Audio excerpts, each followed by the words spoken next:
Hey guys, how are you? Welcome into a Friday edition of the Daily Juice podcast. My name is Matt Perrault here on YouTube for video, audio, wherever you get your podcasts. And, well, if you ever can't find it, just go to BettingPros.com, and that's where you're going to find the Daily Juice podcast. Always being brought to you by BetMGM, a $10 wager, any event.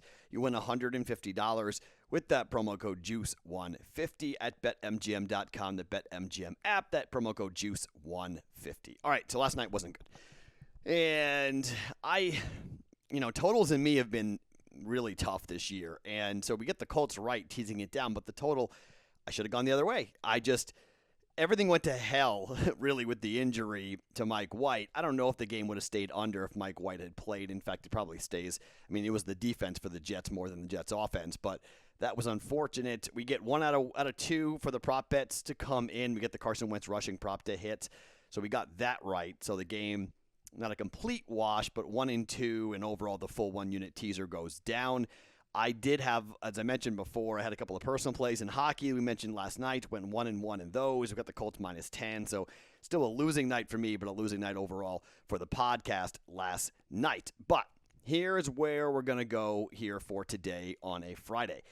I'm not doing the parlay. I told you I'm taking a break from doing the Don't Bet a Parlay parlays for a little while, and just kind of, let's see where we are here, and let's kind of figure out our bearings a little bit. So I'm not going to give you guys one of those here today. Probably make a comeback next week, but right now we're going to take a break. I've got 2 plays on 1 college football game that's going tonight, and then I'm going to hop into my first combat sports bet for the Saturday cards, because there are so many big fights on Saturday, and I'm going to have a ton in action. I'm not going to have that much in college football, okay? I'm going to have a couple, but this is one of the best combat sports nights I can remember, and I'm going to try not to get too overcommitted here on the number of bets I'm going to make and the plays I'm going to make, but man, you got Caleb Plant and Canelo Alvarez. That boxing fight's going to be unbelievable. We'll have at least 1, if not 2 plays on that card.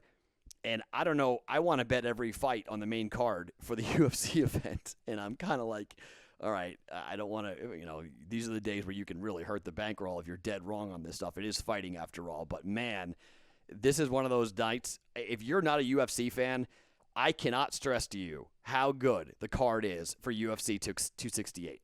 It is unbelievable. And I mean, the first fight on the card is the first bet we're going to talk about tonight. And I can't believe it. I just can't believe this is the first fight. It's incredible to me that we're going to be able to get this thing on the first card. The first fight of the main card is going to be an absolute banger. And then the other ones are equally as good. I mean, leading up to the main event, when you have Kamaru Usman against Colby Covington, like, my goodness gracious, are you kidding me? Unreal. I was there the first time these guys fought. I saw that 5th round knockout. I saw the broken jaw. I saw all that. So I can't wait to watch the thing get run back. But let's start talking about college football a little bit here. And there is a big red light I want to place right on top of this whole entire breakdown. If Phil Jurkovec plays, there are rumors this guy might come back. He might play. If this guy plays, we are punting out of the entire thing, okay? If you hear that Phil Jurkovec, the quarterback from Boston College, is playing and it's not Dennis Grosel, we're punting, okay? Done, no bet, bet the other side, get out of it, no deal. Okay, this is what happens when you bet overnight, all right? So I'm giving you guys that heads up. I don't think he's going to play. But if he does, coming off the bye week, this would change everything, all right? Boston College has lost 4 consecutive games. Boston College has scored 13, 7, 14, and 6 points in their last 4 games going into the bye. They lost to Clemson 19-13. They lost to NC State 33-7. They lost to Louisville 28-14. And they lost to Syracuse 21-6. You've got a quarterback in Dennis Grosel who has thrown for 6 touchdowns and 7 picks. In the last game against Syracuse, he was 9 of 17 for 93 yards. Yikes. QBR of 28.3. In the game against Louisville, it was actually worse because he got sacked 3 times. He threw 2 picks. He did have a 1 touchdown toss, but a QBR of 14.3. Oh my. Okay. No, this guy is not the answer here at all. And, I mean, he played fairly well against Clemson, but he did throw 2 picks in that game, but he threw for 311 yards. But after that, there was tape on him, there was film on him, and that was it. It did not go well at all for Gazelle and for Boston College, and they've been really struggling. But they've also been struggling on defense. As I mentioned, 19 points, 33 points, 28 points, and 21 points given up here before the break. They are playing Virginia Tech tonight. Tonight. The line is 3, all right? This is the red bandana game. If you have not heard of the red bandana game, I definitely recommend going to YouTube and watching the Tom Rinaldi story on the red bandana. I can tell you, as being a kid from Boston, as somebody who had 9/11 was an amazing, horrible, horrific day in my life. It impacted me in such crazy ways that I've had PTSD for it forever. I was covering it. I was in Alabama, in Huntsville. One of the 4 planes that was carrying Bush, that could have been carrying Bush, landed in Huntsville. I was a news reporter. I was on the air. I did play-by-play of the second plane going into the second tower on live radio. And to this day, 20 years later, I have people who still tell me that I was listening to your radio show and you were the first ones that I ever heard the words terrorist attack. Okay? So 9/11 to me has always held a really strong emotional place in my life and in my heart. And my cousins were driving to the area. My cousin was on the radio with me, when it happened, and he was the first one that said, we've been told it's a terrorist attack. So in New England, in New York, huge New Jersey influence on Boston College and at Boston College. And so if you don't know the full deal of the red bandana game, go look it up. In 2014, the first time they did this, BC beat number 9 ranked USC in an incredible game, okay? The problem is, I feel like after the first half, this kind of wears off. And I have a hard time putting a wager down on Boston College and the emotions for this game, thinking that Virginia Tech is not a really bad matchup for Boston College, because I think that they are a really bad matchup for Boston College. BC's offense is scoring this season. Now, Djokovic was quarterback for a while, 23.7 points, 47th best in the country, but recently, like we talked about, really bad. Vodtek's defense gives up 24.1 points per game, but people can run all over Boston College. They give up 5 yards per rush. Vodtek runs the ball at 167 yards per game. BC gives up 182 yards per game on the ground. Folks aren't throwing on them because they don't need to. You just go ahead and line it up, and you run on them. And you run on them fairly easily. And that's a big concern. Just looking at this game here, a 3-game losing streak got snapped by Virginia Tech. There are some very loud rumors that you're going to see Brian Fuentes replaced at the end of the season. And maybe there's something there. Maybe there is, win one for the Gipper, or maybe they know that the coach's fate is already sealed and they just know he's not going to be here anymore, and the team just stops playing for him. But I have a real hard time looking at that Vodtek offense and thinking they're not going to run the ball all over Boston College. I also think that BC's best weapon is their running attack, but I don't know how that defense stops Braxton Burmeister. I just don't know how it's going to happen. I mean, he's not a great passer, okay? He's okay, but he can run the ball. And I think when it comes to smash mouth football, if we're talking about just straight emotion, I think Vodtek's got more weapons. I think they have more on the offensive side against BC's defense, and I just don't know how Boston College really scores enough here. And so the total is 47.5. Vodtek is laying 3 here. I think Vodtek's going to win this game like 24-10. All right?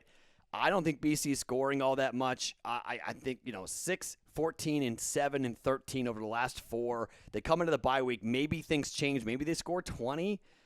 But 24-20 really is all we need, and we come under on that 47.5. I know we played the under last night in the NFL, and it didn't come in on us. But just looking at these teams, both Vodtek and BC are 2-6 to the over so far this year.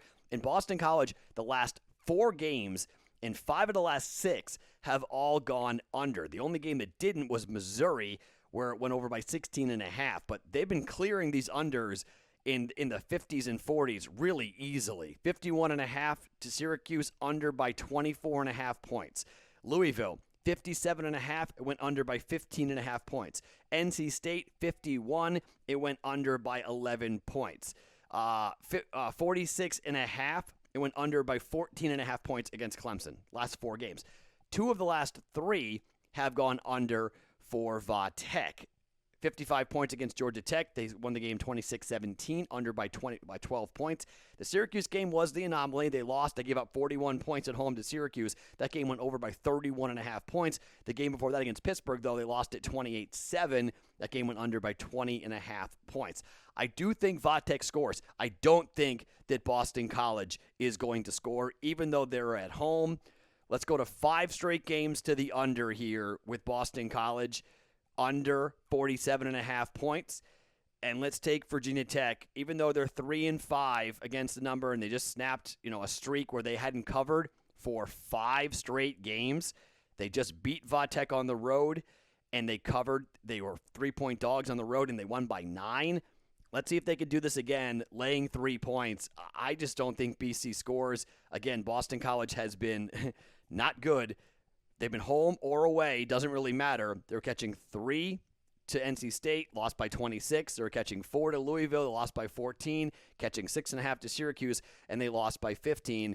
Here they are catching 3 at home, and I think the books are putting 2 things into play here. 1, the red bandana game, and 2, the bye week for Boston College. And they're thinking that BC is going to come back out here and really, and play. I guess it wasn't a bye. Sorry, I keep on saying it's a bye week. It wasn't a bye. They played last week. Sorry. But the red bandana game, I just think this team, unless they get Phil Dracovic back, if Dracovic plays, we're throwing this whole thing out the window, okay? But with him out, we're going half a unit. Va Tech -3, road favorite, under 47.5, the other half a unit here for 1 full unit on this game.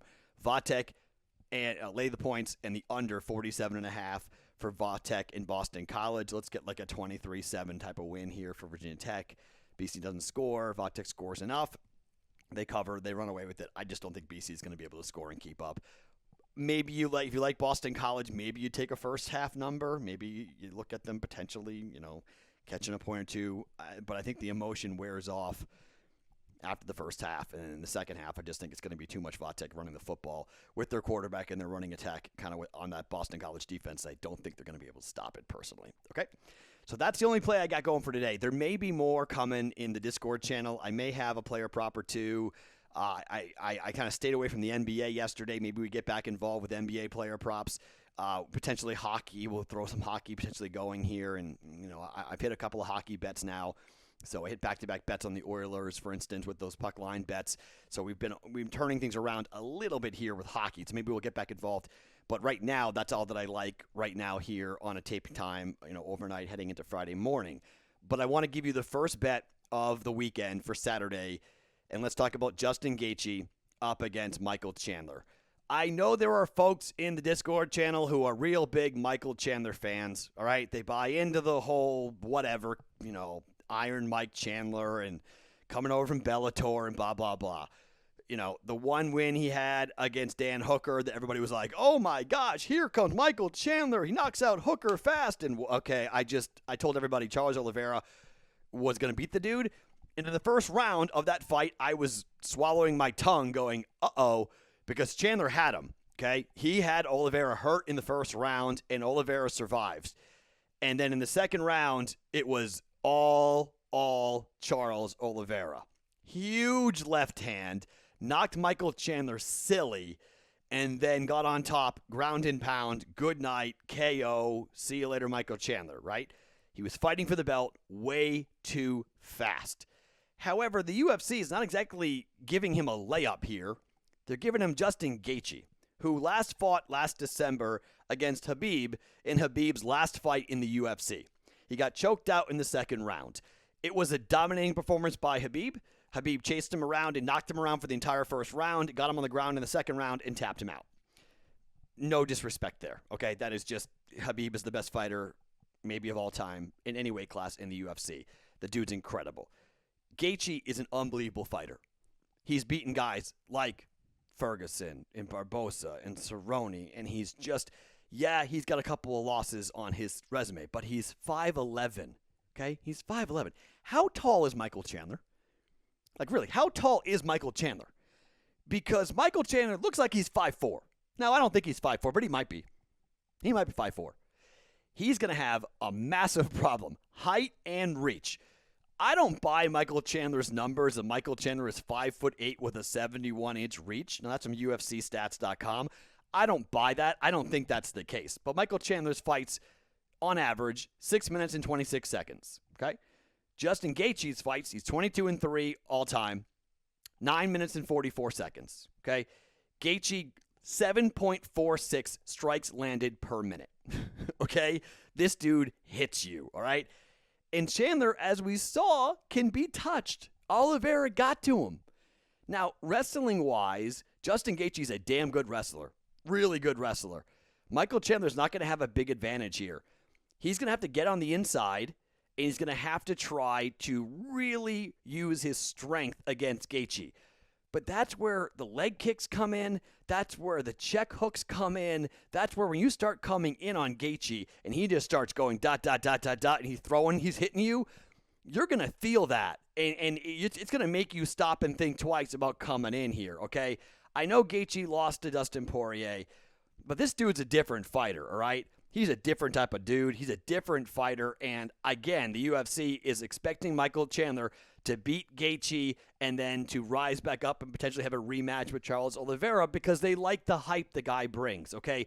Good-looking dude. They put him on the desk. He's now a broadcaster and a commentator. There's more money to be made with Michael Chandler than there is with Justin Gaethje. But Justin Gaethje's the better fighter, okay? Period. He's a minus 200, minus 190 favorite for a reason. Don't want to lay minus 190, though, on this, okay? It's fighting, so you don't normally see me throwing full units down. But Justin Gaethje is not going to submit, in my opinion, okay? There's two ways of betting this. You can pick if you want. I'll tell you how I'm betting it, and you can go. This fight's not going the distance, okay? So you could bet just the fight not going the distance. There's no way this fight goes to the cards. I cannot see it, okay? Just no way. So then who's winning this fight? Well, to me, it's going to be Justin Gaethje. I have Gaethje winning it. So now it's, what method do you think Justin Gaethje is going to win this fight? He's not submitting Michael Chandler. He's never submitted anybody. I mean, I was like just making sure of this. I went and looked at this. Every win has been knockout for Justin Gaethje. Even the losses have been knocked out. But, I mean, Eddie Alvarez hit him with a knee. Dustin Poirier hit him with a punch and knocked him out. But the wins against Barbosa and James Vick and Cerrone and Ferguson, knockout, all performance bonuses. And then he was choked out by Khabib. The one time he was even like on the mat was basically against Khabib, and Khabib choked him out. But every win so far here for Justin Gaethje has been via knockout. So if we're liking Gaethje to win, you might say, okay, what if he goes to the cards? I don't think this is going to the cards. So then how is he winning? Well, that would be via knockout, right? Even money. That's what it is right now. Gaethje, by knockout, is even money. Half a unit on Justin Gaethje to knock out Michael Chandler. Even money. Half a unit for Gaethje to beat Michael Chandler. I guarantee there's some of you who are going to push back on this. You're going to be like, it's Michael Chandler's time. There's levels to this stuff. I keep on talking about this over and over again. There's levels to this stuff. They threw this guy in too deep too fast. He beat Dan Hooker, okay? Not going to knock it. Hooker's a good fighter. But Hooker's not on the level of where we are right here with Oliveira and Gaethje. And Gaethje versus Oliveira is a very interesting fight. It's a really interesting fight. And I think it could be phenomenal if the UFC gets to put it together because Gaethje is an absolute animal. The dude is so fun to watch. Chandler can talk, but again, reach and height. I think the striking accuracy, I think the reach, I think the leg kicks, and Michael Chandler is going to be in for it. I'm not saying it's going to be easy. You saw Michael Chandler hurt Charles Oliveira in the first round. We might have a scary moment where Gaethje's got to recover and he may get stunned and he may need to get his cobwebs kicked out before he's able to go and fight. Not saying it's a layup, but we're going Justin Gaethje by knockout, even money, half a unit. All right, so we're going Vatek -3, half a unit, under 47.5 for the total for Vatek at Boston College. Unless Phil Djokovic plays, then we're kicking out on all that. Okay, then we're just done with that game. We're not getting involved with that game. Okay, just that's if Djokovic is back, all bets are off. Okay, BC could win the game outright. The over could be in play. Just FYI, maybe if you want to wait before you bet it, go ahead. I've already bet it, but I'm telling you, I will punt out of it fast if Djokovic is cleared to play for this game. I don't think he's going to play. Everything I'm reading, he's not going to play, but let's just make sure. If he does, oh boy, okay, totally different story. Just not going to buy into the narrative about the red bandana game. I love the story. I think it's amazing. I just don't know how much it actually impacts the game itself for Boston College here. And then Gaethje by knockout, even money for a half a unit. Talk to you in the Discord channel, bettingpros.com/chat here on a Friday. We'll add more bets as the day goes on. Definitely be in there, and I'll at everybody like normal. I'm Matt Perrault. Follow me on Twitter, @SportsTalkMatt. Each and every morning, it's the Daily Juice Podcast right here on bettingpros.com.